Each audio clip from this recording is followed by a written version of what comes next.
It's Corso and Catone. Brought to you by Corso Law Group, Arizona's leading criminal and traffic law firm. Now for the real deal New England feel. Corso and Catone. Welcome into Corso and Catone, the real deal New England feel. I'm Corso, a little sore, little throat, hoarse, little voice is a little hoarse tonight. What the heck's going on over here? You know? As you can hear, Catone is here. Joe's with us in the booth, and you are watching us on YouTube, listening on iHeartRadio, Apple Podcasts, 790 The Score. And hey, send us an email on our mailbag, corso.catone@gmail.com. And as you can see, scrolling at the bottom of the screen, heated hotline, 855-313-PATS, P-A-T-S, 24/7. Leave us a message. Anything's on the table. Joe's going to pick one. Let it be yours. So give us a call on heated hotline. Hey, listen, we got a good one today. We got a heated hotline. I'm going to hear good. We have a special heated hotline today, Mark. So stick around for that. We're going to lead right off with that. And we're going to go back in the week and weekly rewind. A lot of things to talk about. So stick around for that. Of course, Catone's comments. You never want to miss that. And we'll get up to date in Yankees versus Red Sox. Gentlemen. Hey. How we feeling? Okay, so now it's Jacoby Brissett, Mark. Now it's go time. It's go time. It's Jacoby Brissett. It's go time. You're not excited for this season. Are you kidding me? I can't remember the last time I've come in. Yes, I do remember the last time. It was like 1992, maybe, where you came into a season with less excitement. Maybe 91. Well, it's certainly, Chris, been a long time since anybody's like, I don't think there's a person in New England who actually thinks this team is going to win more than 3 or 4 games. What do you mean? I think I had it. Oh, Joe, you don't count. You please, Joe. Well, make sure you tune into the Pats Nation tomorrow. Okay, because we're going to have our picks, our season picks. We're going to do our last one and compare it to what we did in the off season. So yeah, my throat's kind of hoarse. I was screaming all I was doing is yelling, just looking at the Patriots banners behind me and just screaming. Ah! That's how upset. No, we had a first game last night. I was yelling at all the kids on the field, the high school football game. So even better. Oh my, and we won 46. We've won 46-28, and I still screamed at them like a crazy person. All right, I know we got to get to it. So let's. We ready for heated hotline? Let's get to it, Joe. Let's get to it.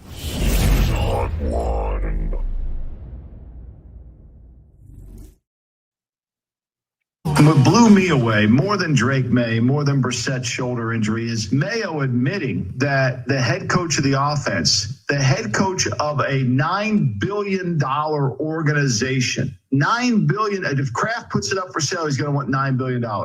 The man in charge of the offense is Alex Van Pelt. I mean, that would be like Xerox hiring some middle-level manager to come on and say, okay, why don't you just run Xerox? It only the NFL. I mean, what is Mayo doing if he's not in charge of the offense, defense, and the kicking game? Like, are we that collaborative? And then you're telling me we're going to develop Drake May because we've got Alex Van Pelt who got fired in Cleveland because he couldn't get Deshaun Watson to play good? And I'm not trying to say Alex Van Pelt's not a bad coach. I really don't know, but I know this. If it's worth $9 billion, I'm not letting Alex Van Pelt run the team. I can promise you that. I'm just not doing that.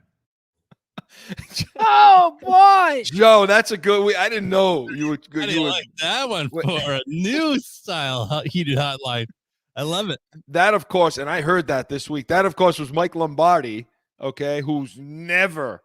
There is no love lost here with. He's a Belichick guy, obviously. You think? Yeah, and So, Mark, was that coming? Oh, that was great. Who was that coming from, though? Oh, of course that was coming from Bill. Are you kidding me? That's a direct line. Chris, that interview with Lombardi obviously goes on, and the whole thing is Bill. Like, And I think that I think Bill and him still have some contacts, Chris, inside the building because after Well, he the talks about, son coaches that's there. true, the son, but I don't even think it's the son, Chris. I think, in the front office, I think there's hangovers from Bill's regime because he was spot on and he had some information that you're like, okay, well, but anyway, let's talk about what he said on that clip. Joe, I'm glad you picked that one. And you know what? We have a couple of Mayo clips. See if you can cue them up later on in this segment now that you played that, because that was that's fantastic. Listen, Maki's right. Listen, and this is perfect to talk about now, about the coaching and about Mayo and his you called Bruce Arians a cartoon character, right? Down in Tampa. Tampa. Yep. This organization and this coaching staff, I don't think it's going to be too far behind in that description. Do you? I mean, is he right? No. I first of all, Well, you agree with Lombardi? Yes, I do. Do you? Why you don't? Oh my God, yeah. I mean, you and I have been saying this from the minute they brought Mayo on, or even before that. We're like, this is a mistake. Don't do this. Listen, he's just not. I don't think he's ready, Chris, for this level of, he's not. It's just you want to be a head coach in the NFL, Chris. He's just not ready for this. What it's going to take to do in the task and the multitasking and the organizational, and he's just not ready for this. This is an enormous task. Never mind the fact that he's following the greatest coach to ever do it. Even if he wasn't, that makes it even worse. Yeah. Look. I mean, now maybe it's just in front of the media that he's like this. I don't know. Maybe behind the scenes, it's different. It's fully organized, and he's right on top of things and all this. But the Judon situation, the Ayuk situation, that doesn't tell me that behind the scenes. But the way he's coming across in the meter, I mean, he's trying so hard to be different than Belichick that he's making himself look completely foolish. Now, they named Brissett the starter, okay, which you and I agree with that decision, but I'm not sure if they did it for the right reason. So I agree with Lombardi. I mean, how you have Alex Van Pelt doing this, okay, handling this whole offense. And I told you. He's not a better. Why? He's just good as Slotnick in Houston. Yeah, I know. Listen, why do you think, and I want to get to what Mayo had to say, and just to illustrate the dysfunction, they're not on the same page. I mean, Alex Van Pelt was always talking about Brissett, and Mayo kept going back and forth. You didn't know what he was thinking from day to day. We'll get to that in a second, but getting to the Brissett decision to play him. So you think that was Van Pelt's decision? Oh, yeah. Okay. Yeah. This right here, I agree with it, but I think I agree with it for the better reasons than they did it. Because this first tells me that Mayo is not, he isn't commanding anything over there. I think this was Alex Van Pelt's decision. I think if you really left it to Mayo, I think he would have played May. Okay. And I think it was Alex Van Pelt. And I think he made that decision because Alex Van Pelt is protecting his ass. Because this guy is not capable of having a rookie quarterback start and play in their game every week. So now, not only the OC has to go and deal with something I've never done before, which is call plays, manage a game, and all that stuff, but now I have to manage a rookie on the field where he's not going to help me on the field. He's not going to get me out of a bad play that I called. He's not going to do veteran things that I expect a veteran quarterback to do. I now have to babysit a rookie quarterback and call plays for him and handle this offense. And Alex Van Pelt can't do that. And that's why this guy is playing.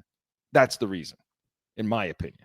The wrong reason, but I think it's the right result. Absolutely. No, I as you lay that out, Chris, I agree. And you're right. It is the wrong reason. So Lombardi's right then when he's calling out the fact that you got Alex Van Pelt doing this. Like, so you agree, Chris. And the perfect example is what you just described, why Brissett is actually playing. That connects perfectly with what Lombardi's saying. Alex Van Pelt, really? Yeah. And what you're saying is, Chris, Brissett has to be the starter because he's not ready to manage this whole offensive scheme and situation, situational football on the offensive side of the ball, plus have Drake May, a rookie start.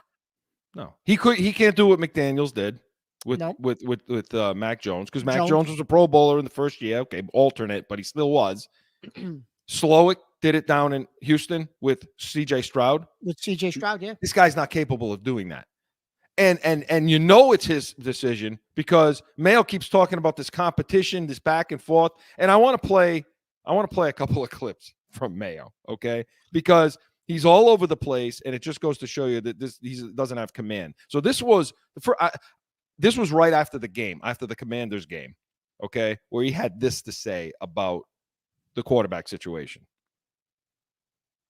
Jacoby suffered an injury tonight. I think it just raises the possibility that if he's the starter week 1, that could happen in the regular season. Would Drake May play if Jacoby's unavailable? I would like to sit here and say 100% he's our second best quarterback on our roster right now. Wait, so is that a yes or? Next question. I'm not sure. I'm not sure until I watch the film. Okay, so after the game, Brissett gets hurt, and he's asked the question, if Brissett goes down or he can't play or something like that during the season, is May the guy that's going to come in and play? He says, yeah, he's our second best. And the key to that is he's the second best quarterback on this team. So he's telling you that Brissett's the best quarterback on this team. That's what Mayo's telling you. But then, Chris, not only that, he says, so I don't know. I guess, he would play, but he wouldn't even commit to that. He says, well, I don't know. I don't know. So he's like, yeah, but I'm not going to watch the film. What are you going to go get? Somebody off the scrap heap? Right. If Brissett goes down? So he says that. And about 12 hours later, on Monday morning, he then says this. Yeah, look, let's talk about the injury first. Like, I don't know. Jacoby may come in here today. We got it at 4 o'clock in the morning. They come in today saying, his shoulder is no good. Or, so I'm not going to get too far down the road on if Jacoby could play or couldn't play. What I will say is that this is a true competition. It wasn't fluff or anything like that. It's a true competition. And I would say at this current point, Drake has outplayed Jacoby. Now I'm saying that we have to take in the full body of work, going all the way back to the spring and the beginning of training camp, and we'll see where we end up. But those are the conversations that will happen here over the next couple of days. Less than 12 hours later, Mark. Okay. So he's the second best quarterback on this team who's outplayed the best quarterback on this team. What? What is that?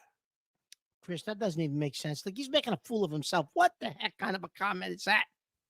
So after saying that, he now goes to, and he kept talking about collaboration. First, it's everybody's going to collaborate on this. Then it's going to be, then he came out in another press conference after everybody was criticizing him in the media, said, no, it's my decision. Meanwhile, Alex Van Pelt is talking about Brissett all the time, and now it's Brissett. Does this guy have a clue what's going on, Mark? Does he really? Chris, no. And Chris, he's talking about, this was a true competition. Well, how is it a true competition when 90% of the first team snaps went to Brissett? You never actually gave May a significant number of snaps with the ones. If this was a real competition, to say, what can you do with the ones? Even as he started to progress, Chris, and everybody said, he's grasping this. He's catching on quicker than we thought. They still didn't put him out there really with the ones much. So how is it a true competition? Anyways.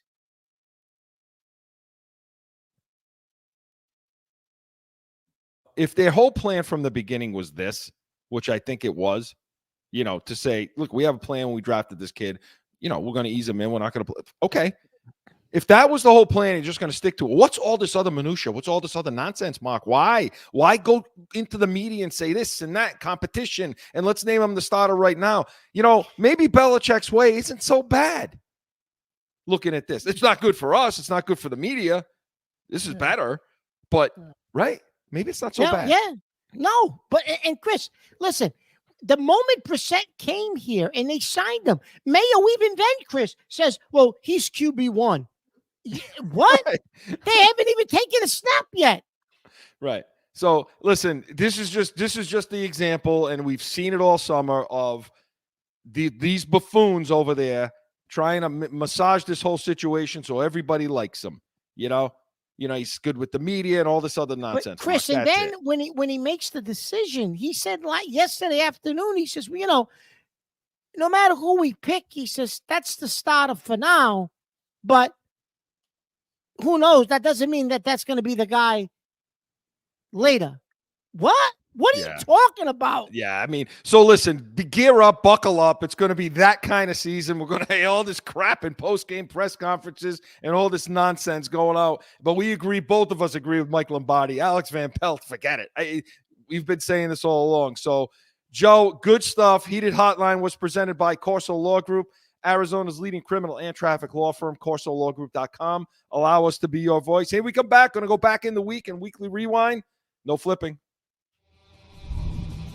No one ever thinks they will be in need of a criminal or traffic lawyer, but things happen. CORSO Law Group is Arizona's leading criminal and traffic law firm. Their 20-plus years experience and attention to detail has helped thousands of people who found themselves in a situation in Arizona. Whether it's a traffic ticket or more serious issue, talk with these expert attorneys. CORSOLawGroup.com. Back in with more Corso and Catone, the real deal New England feel. And, man, I'll tell you what, those kids really got it out of my voice last night, didn't they? Woof. Man, you know what that is? That's called age. Age. It Old, is. It's age. I mean, I used to be able to yell. I tell them between plays, look at me. Please just look at me so I can give you a signal. Instead, I'm screaming across the field. You know what I mean? We had The Godfather never had to scream. Yeah, well, you know what? Whispered. I know. The Godfather had people that listened all the time. He also had a gun, So there we go. Can't do that in high school, Hey, corners. My corner room had 2 pick sixes though last night. There we go. So there we go. Anyway, we got a lot to talk about. It's gonna be all Patriots right now in this weekly rewind because there's a lot to get to as the season begins. Yeah. We're gonna do it in a weekly rewind. We're gonna do it now.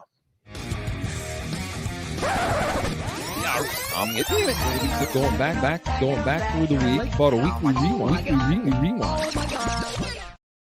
Okay, Mark, I want to get to, the final roster and the cut downs and all that. And we're going to do that in the second half of this weekly rewind. But let's go back a second, okay? Let's go back, talk a little bit about that Commanders game. And mostly talking, now they've made the decision for Drake May and Brissett. And we said in the last segment, we agree with it. And we talked more from a coaching standpoint on that. But breaking it down and looking at what these two quarterbacks were doing in that game as it relates to coming into the season, what did you see? Should we be anxious for week 6, 7 when we think he's going to play Drake May? Should we be excited about that? Well, Chris, obviously, I don't care what they say. It was a competition. Brissett won the competition. Listen, if you look, Chris, just quick at film, it's obvious that May has the skill set, the athleticism. He's the better quarterback than Jacoby Brissett. That's why Jacoby Brissett is just a journeyman backup quarterback. That's what he is. He can be a spot starter for you if you need him to be. He's not a starting quarterback in this league, Chris. Indianapolis tried to make him a starting quarterback when they picked him up. He didn't last. That's not what he is. So I don't give a damn what Mayo says or Alex Van Pelt says. I caught myself.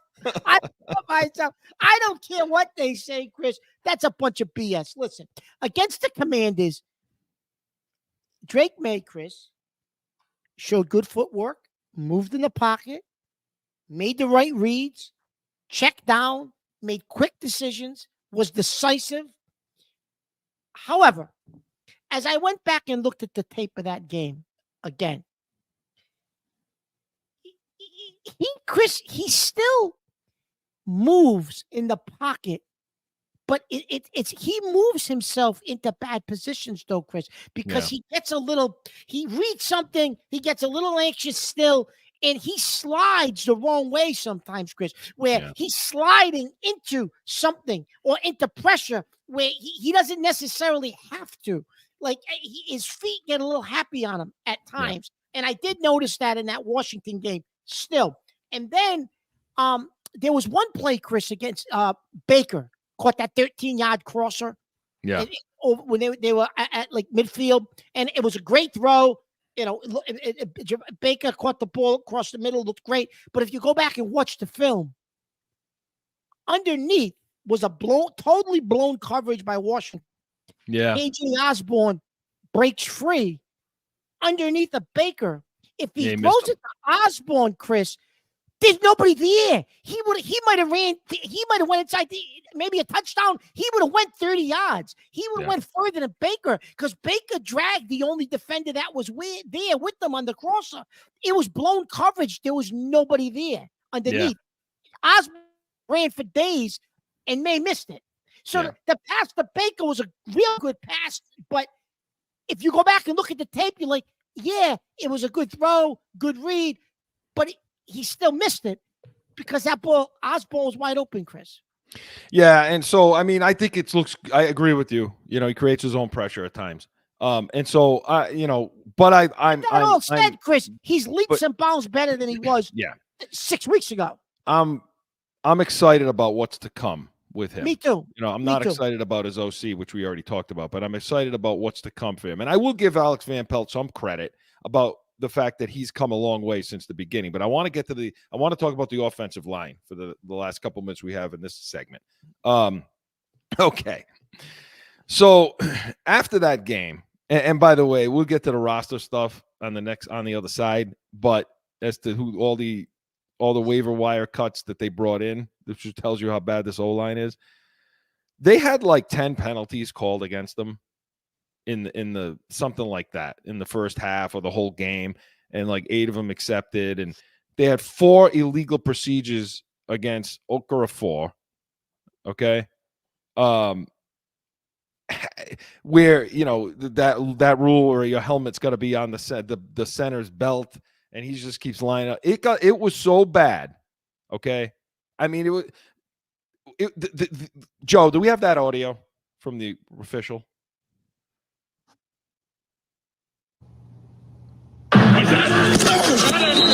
False start. Offense number 64. 5-yard penalty. Illegal formation. Offense number 71. Illegal formation. Offense number 77 was lined up in the backfield. Holding. Offense number 74. It's a 10-yard penalty. Let's replay first down. Not all accepted, but 7 flags thrown on the New England offensive line. 48, flag down. Pocket escape by May. Flings it on the right because he's got a man downfield. And KJ Osborne's in the end zone. Illegal formation. Once again, left tackle number 77. Once again. Yeah, very frustrating. And once again, it starts with me. I just got to get on those guys more in practice about some of that stuff. I think the most frustrating part was after you've been told that you have to move up, that they continue to line up the same way. Mark. Once again, Chris, the guy said. For the official to say, once again, like, wow. So when you look at this game and you look at the offensive line, I put that squarely, honestly, on the. I mean, you put it on the players. I mean, how stupid can you be? You get warned about it once. He basically did it 5 times. Got called for it 4. You get warned about it. Do it. I just think he's a. Okafor, I think he's like Trent Brown. He's my new Trent Brown. He's a slug, doesn't want to play left tackle, and he's being a big baby. So I don't know if he did it on purpose. But the point is, the holding calls, the offensive, the false start calls, those calls. I mean, I got to go to the coach. I got to go to Peters on this, and I got to say, hey, what the hell? What are you people doing over there? It's driving me crazy, and it goes back to the coaching. But this offensive line's bad. But I don't know. Were they as bad? I mean, because let me get your opinion first, and I'm going to tell you what I think about how they played. You're going to yell at me. Okay, were they bad? Yeah, they were. Chris, listen. I know this week, Greg Bedard says, in second thought, the offensive line didn't play as bad as we thought. Listen, they did play as bad as they looked. Chris, they were playing against second, third-tier guys who probably got cut when you go look at the waiver wire. Who do you think they were playing against? They weren't playing against a first-rate defensive front, and they had all those. What are they going to do when they play the Jets? What are they going to do? They're going to get destroyed. This offensive line is a joke. Right now, they're a joke. So don't say, "Oh, they didn't play bad." They didn't play bad. They played against guys. They played against guys that are serving coffee right now in a Dunkin' Donuts. You can't have it both ways, though. You can't say that and then say Drake May looked good, though. Drake May was playing against the twos also. I didn't say he looked good. I told you he missed guys. His footwork was still a little off, right? I agree with Bedard when I went back and watched it. I don't think they were as bad as the penalty said. No, but listen, Chris. Bedard, in the running game, they are. In the running game, they were awful. Listen, I love Greg Bedard. You know that. But he's playing both sides of the fence, Chris. He's saying that the O-line doesn't look as bad as they were. But then when he described May, he says, "Oh, he looked good," but he says, "Temper it. He played against guys that aren't even going to be on the roster." Okay, but so did the offensive line, for crying out loud. So what are you talking about? I get that, but I will say when May was in the game, there was really only 5 pressures. Okay, 5 pressures on him. There were some. There were some. But there were some things they got to do better. The running game sucked. It needs to get a lot better.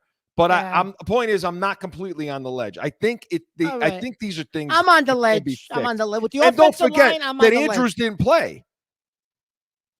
Andrews didn't play either. Their best offensive lineman. So, I mean. For those of you on 790, tune into YouTube because, look, I'm on the ledge. I'm ready to jump over here with the offensive line. So we'll see what happens. Mark and I are pushing back on each other a little bit, but I do want to talk about the roster, But this portion of Weekly Rewind was presented by the Pats Nation, Sundays, 8 to 9 a.m. Eastern. Tune in. It's all Patriots all the time. Mark and I will fight. We'll have our pregame prior to the first game, Cincinnati. Every week you tune in, you're going to hear us first before every Patriots game. So make sure you're tuning into that on Sundays. When we come back with Weekly Rewind, we're going to talk a little roster stuff and all that and more. Stick around. Sundays are for football. And here in New England, that means it's the Pats Nation with Corso and Catone. You have the worst wide receiver room in the National Football League. This is why the Patriots need us in the draft room. Let's see what the Pats Nation thinks about that, Mark.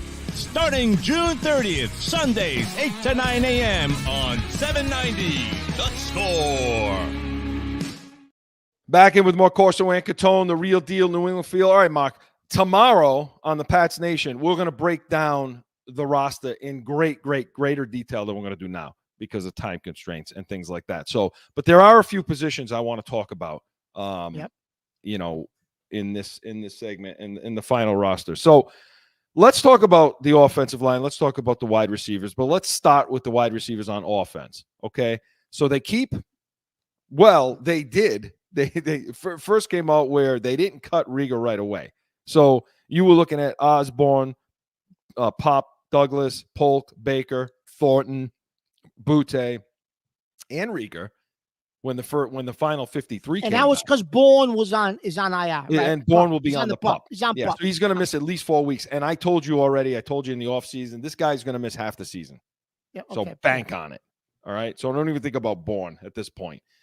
So they kept all 6, guys, including Rieger, until later in the week where they released Rieger and then re-signed them to the practice squad. So they at least agreed with us about Rieger.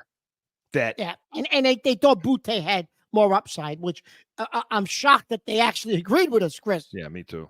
I am too. I mean, so Rieger dropped the ball against those 2s you keep talking about with threes, Washington. Maybe even 3s. 2s and 3s. He dropped that friggin' ball. I mean, come on, that's you went crazy. You went crazy. You thought it was a playoff game. You're screaming. They're because Rieger dropped the ball. That's really where I looked. Because I swear to God, I thought they were going to keep him. Yeah, I did too. I said, they're going to cut Butte and I'm going to lose my mind. So we knew Oz, but so when you break down this room, how do you see this going now into the season? It appears who's going to be on the field, Chris, it appears that Thornton is going to be one of the top 3 receivers. He's going to be on the field. I know that's going to drive you out of your mind. Jesus Christ. I don't know what they see in him at this point. They have to be seeing something. Well, he hasn't played in a preseason game, so really much. So we don't know what he's showing in practice. I don't know, Chris. I just don't know because he's got speed, but he's not against the ones in a real game setting. Chris, do you honestly think he's going to get off the line of scrimmage? I don't think he can get separation. I mean, right now, to me, he's in a prove it. He's in a prove it category. He's still in that category. You got to prove it to me. He's going to start at the X. Yes. Because he's the guy they think that they can give him the vertical dimension, the vertical to get downfield. But to me, once again, until you show me that you can get off press, because they don't have enough weapons for teams to not play man and press. Teams are going to play zone. Teams that play zone are going to play zone. But most times, this guy's going to see press until he shows you he can get, he can break down that jam, and I don't see it happening. Chris, let me ask you this though: if he wasn't dropping passes, which he looked better against. He had a good camp. Commanders. He did. He did. He looked better against the Commanders. But would Baker be a DX? He doesn't have the same kind of size. Okay. He doesn't have the same kind of speed. Okay. He's got this. But again, goes back to what you and I talked about: the game speed. See, there's the NFL game speed, and then there's your speed. So Thornton's got speed. I mean, he's got raw speed, but is he NFL speed? Is it your ability to get off the press, get to a move and then get to top speed down the sideline? I think Baker can do it. I just don't know if he has the size and that kind of speed to do it, but he showed it in preseason, Mark. No, he did. Got separation, and he dropped a couple passes, but he got there. Yeah. Can Butte give you that? Or is he more of a? I think Butte can give you can do a little of everything, Chris. I think Butte can slide X, Y. I think Butte, Chris, is versatile. I just think that every time they put him on the field in a preseason game, and I know he's not playing against ones, but every time you put him out there, Chris, he makes plays. So there's something to be said for somebody that makes plays when he's on the field. He just, he's going to force his way to get on there and get more opportunities. What do you think of this wide receiver room? Do you think it's an upgrade from last year? At least? I think it's an upgrade. I mean, but the bar is so damn low. Yeah. I mean, yes, it's an upgrade. Pop Douglas gives you another year now, and he's your best receiver. I do think Osborne is an upgrade to, if you're going to just take guy for guy, not position, but Osborne's an upgrade from Smith-Schuster. He is. Polk and Baker are upgrades from, I don't even know anything else you had. You know what I mean? And so Thornton's still there, and I think by week 4 Thornton's going to be forgotten about personally. I agree with that. And I bet he's on IR by then. Yeah, and I think Butte is going to show a lot of people. So my want is for the best receivers on this team to be Pop Douglas, Polk, Baker, and Butte. That's my want. Yeah. The problem is some of these guys play similar spots. So you are forced to have to put a guy in a position, where his physical abilities yield the X position versus, a Z or some label it differently. But so I like the room as far as an upgrade. It's still not good. No, they're not. No, I think Polk and Baker have potential. I think Douglas. I mean, listen. It is at this point, Chris. I think they do have potential, though. It's just, is the quarterback even going to have time to get them the ball? Right. So we'll see. I mean, tune in tomorrow. We're going to have a lot more in depth on this. But as far as the offensive line now, okay. So they picked up 2 guys off of waivers, Chris. What are they? They're Pro Bowlers, aren't they? Yeah, I mean, they picked up some guys. Jacobs from the Broncos, Zachary Thomas from the Rams. I think another guy too that they picked up. Where I don't understand why they didn't get Christian when he was cut by Cleveland. He played in Alex Van Pelt's system. He played 9 games at left tackle. I'm not sure why they didn't go and grab him, but. So, I mean, David Andrews, I hope he doesn't get hurt because, Nick Leverett is going to be his backup. But Owinu, Sidney Sow, Okafor, Lowe, Robinson, Wallace, the rookie Wallace, Leverett, Michael Jordan. Okay. God. If Lowe is healthy, he's got to be the left tackle, yeah? Yeah, I mean, what else do you have, Chris? If he's healthy, I mean, who else has shown you anything? Like you said, that slug is turning into Trent Brown because he doesn't want to play left tackle. No, he's got to play right tackle or he's going to be a baby. Yeah, yep. So you say Lowe can play over there, and Lowe hasn't had a terrible camp. I mean, I think he could be okay. He's had his moments. He's had moments where he's looked bad, but overall, Chris, you're right. It hasn't been terrible at all. Right. So, and I think if you got Okafor at right tackle, and then you move Owinu to right guard, I think Robinson deserves the start at left guard. I think he'll be okay, especially with Andrews with him. So that's the offensive line. Okay, Chris, and I've gone to bed with better thoughts. No, absolutely. Speaking of the O-line, now in that Labate clip, which we stopped, he mentions that Owenu, this is where I'm telling you he's getting information from inside somewhere. He says Owenu is only playing guard right now and not right tackle because he put too much weight on. He's out of shape and he can't play tackle. Yeah, he did say that. Now, so they shifted him over to guard. They said where he got that information from, I don't know. They said last year he was 350, now he's 360, but some are saying 380. Some are saying 380, and some are saying it's an out of shape 380. It's not like he put 20 pounds of muscle on. Well, 380 is different than 350. Tackle. I mean, yeah, it's a big difference. 350, yeah. Well, that just goes to show you. I don't know, Chris. That just goes to show you another issue in the coaching room. So, yeah, stay tuned for that. But those are the two big positions that everybody's been looking at, and so we'll have to pay attention to that. Tune in tomorrow. Now, going to the other side of the ball, Mark. Couple of spots that we were looking at. We were looking at the defensive line depth, and we were looking at the corner position. Okay, so what you're going to see, what you're going to have now is Godchow, Dietrich Wise. This is on D front. Godchow, Dietrich Wise, Daniel Aquale, Farms, Tristan Hill. Now they picked up a couple other guys, on the waiver wire. Eric Johnson from the Colts, and maybe a couple of other guys because Christian Barmore is now on IR. And you cut Roberts, King, Russell, some other guys. The issue I have with this team is their size, the physical size to stop the run. With Aquale, Farms, Hill, are we going to be able to hold up against the run? Is the big thing. That's a big, huge question mark. I don't know. And luckily, Chris, they don't play Baltimore this year. You're not going to go up against a guy like Derrick Henry, who'd probably run all over you. Right. But so you're right. That is going to be an issue. So we'll see. I mean, we'll see on that, but that's something to definitely be looking for.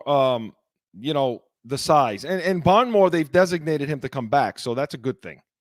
I mean, so maybe that is a good thing. Maybe he's not on IR. So that is a good thing. And to finish off the front, I'm not as worried about the pass rush as everybody else is. Because I think Keon White's that good. Josh Uche, Jennings had a great camp. Zimenez is another guy who played fairly well. Okay.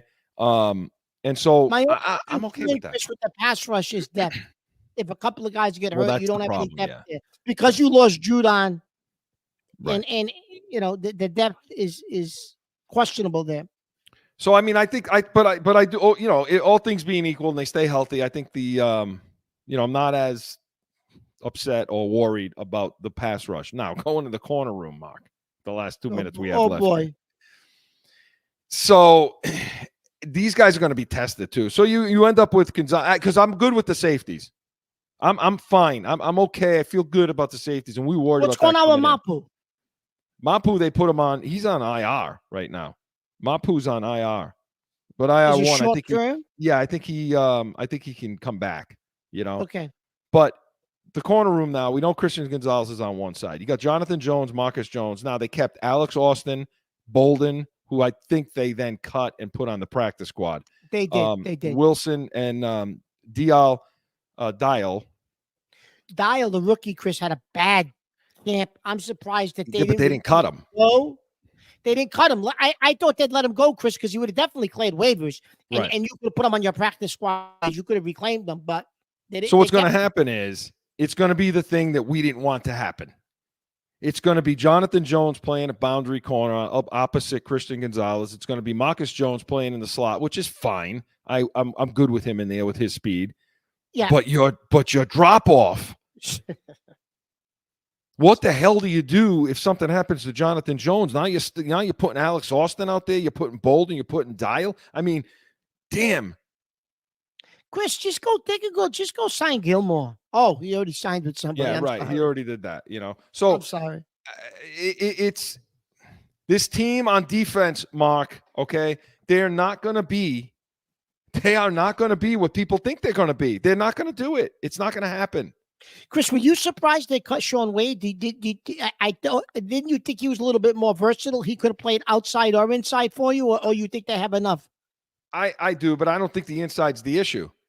Okay. So that's why I think they kept Alex Austin. So listen, all of these positions, all of these things, we're going to break them down a lot more on the Pats Nation. So stay tuned for that. And let us know what you think in Heated Hotline. But Weekly Rewind was presented by Corso Law Group, CorsoLawGroup.com. Hey, we come back. Buckle up. Catone's Comments is next. No one ever thinks they'll be in need of a criminal or traffic lawyer. But things happen. Whether it's a traffic ticket or more serious issue, go to CorsoLawGroup.com and talk with these expert attorneys. Time for Catone Comments! So this week, you got to bear with me a little bit now. So this week, the Big 12 is talking about expansion again, okay? And now they're going after UConn, University of Connecticut, who right now for football, they're in the Big East for basketball and I think all other sports. But for football, they're technically independent. They're one of only a few independents left, and they're really not playing anybody. The football program is not good at all. So UConn is wants to get into the Big 12 because they feel as though obviously the revenue stream, but they think it could promote their football program, and they foresee the basketball conference of the Big 12 is almost like they think it's one of the top two conferences in America. So in their minds, it would be an upgrade basketball-wise from the Big East, even though the Big East is a good basketball program. My problem with this is if UConn comes, they'll be eligible, and the rest of their sports will be eligible in 2026 to compete in the Big 12. But football won't be eligible to, I think they said 2030. So I guess it would give them time to develop their brand, saying that they're playing under the Big 12 umbrella.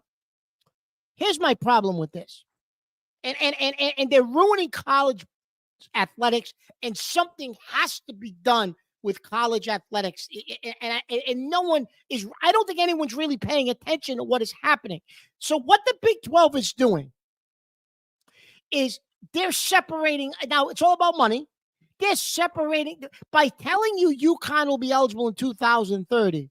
They're separating out basketball, football under the umbrella of it's the Big 12.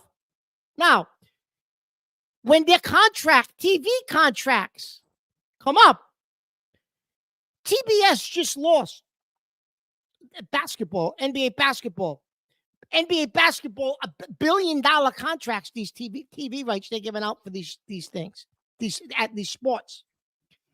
He is setting this up. The guy from the Big 12 is smart. You watch and you say, you know what? You heard it on Corso and Catone first. The Big 12 is setting up to market this as two separate contracts, one conference umbrella. You'll get a football. You're going to get a huge TV deal because all the money's in football. And now you're going to say we've also got the number one basketball conference in America, and they're going to have two different TV contracts under one conference. And it's all about money. You're going to have the same thing. Once the first conference does it, and the Big 12 has figured it out, I'm like, but why isn't anybody else talking about this? The president of the Big 12, obviously, when he said what he was going to do at UConn, I said, and then he talked about basketball and football. I said, this guy's going to freaking split it up. He's going to split it. It's one conference, but he's going to split the TV up. You watch. Once he does that, Big Ten, SEC, there's going to be no more small conferences. They're all going to get eaten up, or you're going to have to go play like another tier of NCAA. You're going to have, say, 40 schools that can compete for a national championship in college football. You're going to have basketball schools, but those 40 football schools are going to become their own entity in these conferences. They're going to negotiate TV contracts, and then basketball will have TV contracts under the same umbrella of the conference. It's more revenue and money for the conferences. And these other smaller schools, football schools, it's almost going to be like a different level of football. They ain't going to be competing on the same level. They'll be, you know what I mean? So it's going to cause other schools just to be like it's almost like one of the FBS, the Division 2A, Division 1A, or FBS, FBA. It's going to be like that. It's going to become like the University of Montana and Colorado. So there's going to be two tiers of Division 1 football. Well, now it's going to become even another tier because of what's going to happen when they form these super division leagues. And then, you mark my words, once they do that, they're going to go back to regionalization. So these schools that broke up from the Pac-12, when they become part of this 40, it's almost going to be like an NFL almost. They'll regionalize them. And teams like USC and UCLA and Oregon and Colorado, they'll all play each other. And then eventually they may be under a conference umbrella, but this is what you're leaning towards. They're destroying college athletics. UConn's involved in it. I hate that, Bobby Hurley. I hate that. Let him go. The Big East should have never taken him back. Get rid of him. Listen, but I don't know if anybody realizes, Chris, I just had to get this off my chest. I don't think anybody realizes this is going to be a forever change in college athletics, and it's going to ruin like Providence College and the small Catholic schools. They're going to get ruined in all of this. They're going to get engulfed. There'll be no more Big East. They're going to have to get engulfed by conferences like the Big Ten, and they'll be part of the basketball Big Ten. They'll have their own contract, their own TV contract. Football will have their own TV contract in the Big Ten, but schools like Providence will have to join one of those basketball, that conglomerate, because otherwise you're not going to be able to survive. They ruined college athletics. They ruined it with NIL. The NCAA doesn't know how to regulate it. They don't know what they're doing, Chris. Okay, hockey. The NCAA just ruled now that if you play in juniors hockey, they're going to let you play college hockey now. You can play. Even you couldn't before, but now they'll let you play college hockey too. If you want to play juniors and then you want to come play, college hockey, if you can figure it out, it's allowable. You're not a professional anymore if you're playing juniors. Like the NCAA is just, there's no more regulations. See, Joe, see what happens. He's a thinker. You wouldn't, he's a nut job, but he thinks. See how he thinks about everything through like this?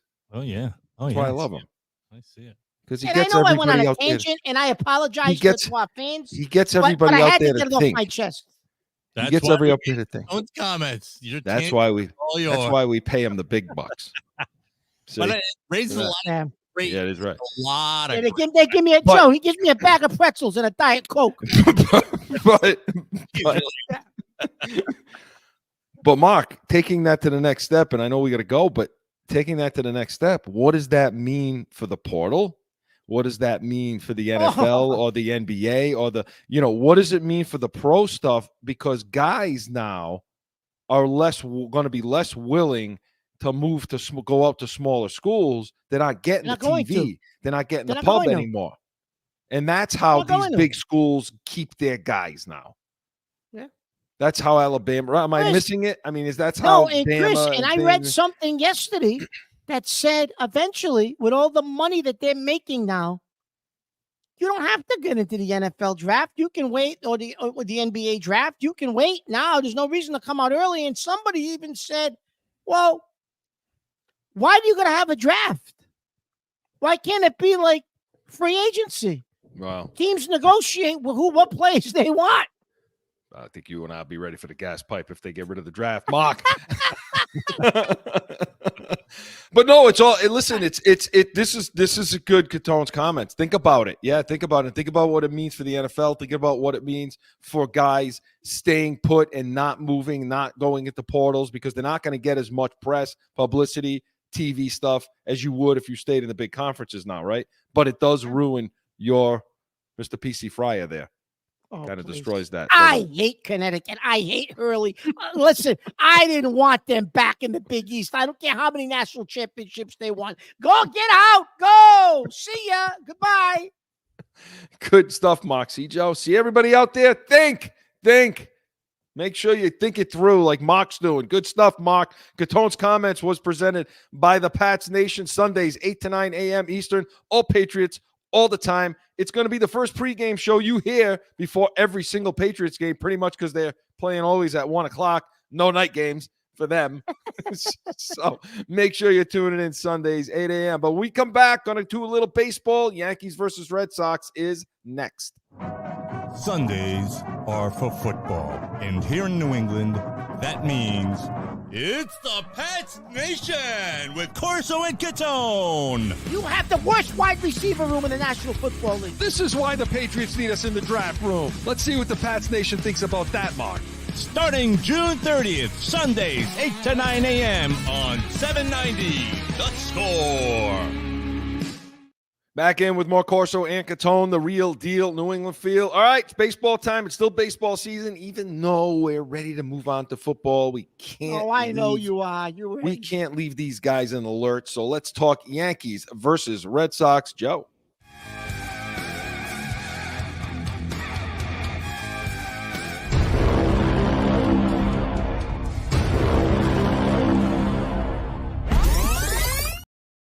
Okay, Mark. So as we creep to the end of the season, looking at these two teams, and last week, let's talk about the Red Sox first. All right.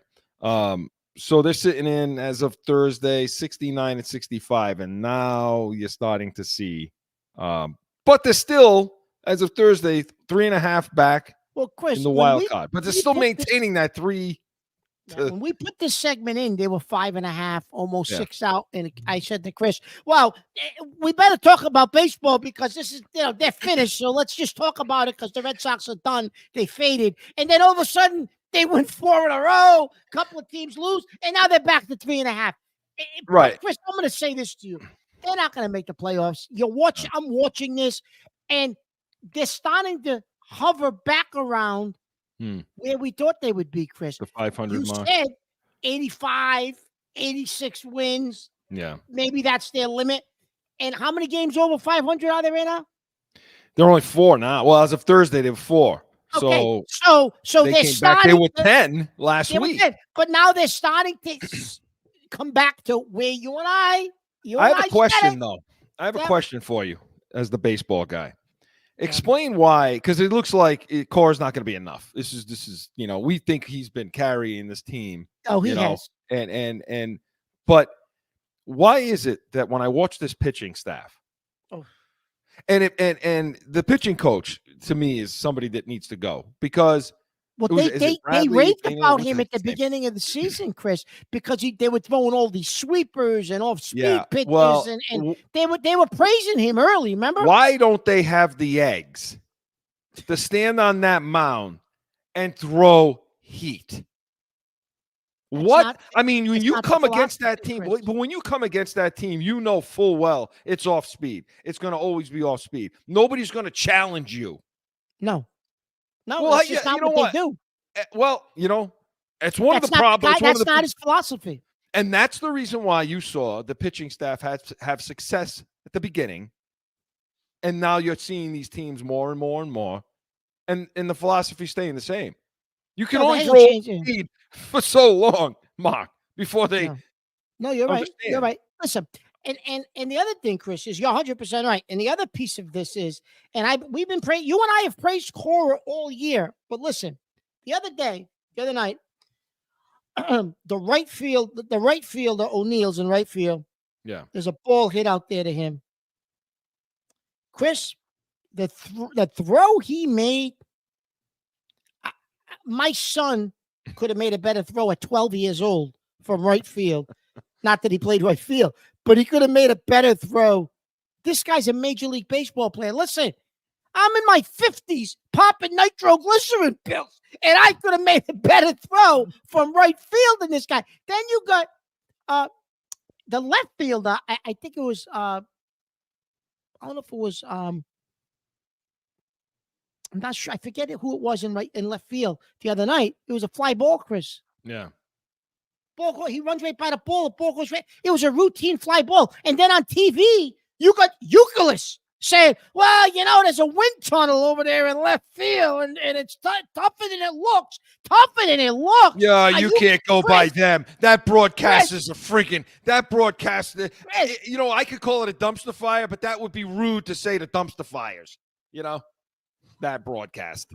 Go ahead. I think it was Ref Snyder that was out in left field again, Chris. And then a ground ball to Devers. Routine error. A routine play to the first baseman, Cassis. Error. So listen, maybe these guys, I don't know. They're all supposed to be Major League Baseball players. Cassis is supposed to be the next great thing. You got Devers. You got, I don't know, Chris. Some of these guys might be 4A players, the left field and the right field. But here's the thing, Chris. At some point, isn't this defense and a lack of defense? Now, this isn't just this year, Chris. This has been the last few years with the Red Sox. Doesn't this eventually fall on Cora? That this team defensively just can't play? Like,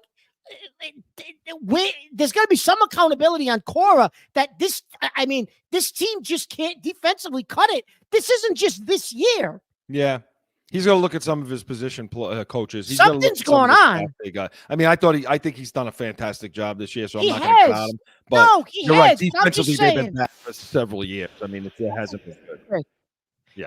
And listen, any Red Sox fans, they're not making the playoffs. They're playing. They're teasing you. They're playing with you. They'll eventually end up 7-8 games out of this. So now the Yankees. We got 2 minutes. So the Yankees were up. They're up. 78, around 78, 56. They're one game up for the league lead. I don't know, a game back of the MLB lead. My God, Aaron Judge. Oh, Chris, he's on pace for 63, I think, which will break his own record. If it wasn't for the shortstop of Kansas City, Witt, he'd be in place to win the Triple Crown. I mean, Judge is batting 333. The shortstop for Kansas City's batting like 347. I think Bobby Witt Jr. So otherwise, Judge would have the Triple Crown, Chris. He's got the home runs and the RBIs without question. He's leading them. You got Sosa. You got Soto. I mean, you got Stanton. the Manny Ortiz. Yeah, Stanton's coming back. It's starting to come back a little bit. I mean, can those three guys, Chris, carry you in a playoff if they get hot together? I don't know. Do you have enough if they get hot? Because the bullpen, Chris, I'm still going to say it. The bullpen can't do it. So you're going to have to score 7-8 runs a game to probably win these playoff games, Chris. I think the addition of Chisholm helps. Yes. Okay. It helps for the small ball. It helps to manufacture runs. It does. There's one guy, it helps. But they're going to have to slug their way to it, period. That's what they are. They're going to have to slug their way through it, Chris. You know who's getting hot again? The Astros. Our arch nemesis. I don't want to see them in the playoffs. Our arch nemesis is getting hot again. Yeah, I don't like the Astros. I'm not a fan. Not a fan. Me so either. We got about 26, 28 games left. So they're going to come down the stretch. It's going to get exciting and interesting. It'd be more exciting if the Red Sox make the playoffs, because then it's truly Yankees versus Red Sox. So good stuff. Corso and Catone was presented by the Pats Nation. Sundays, 8 a.m. Eastern. Get on, watch. All our shows are up for you. Subscribe. Give us that thumbs up. Get our notifications. Come back next weekend. We are going to talk Patriots' first game of the season, Yankees versus Red Sox, Anything you bring to the table, we will be ready. We are Corso and Catone, the real deal, New England feel. See you next Saturday. Now by Corso and Catone on AM 790, The Score, iHeartRadio, iTunes, wherever you podcast. Or subscribe to the YouTube channel and catch the chaos every Saturday at noon.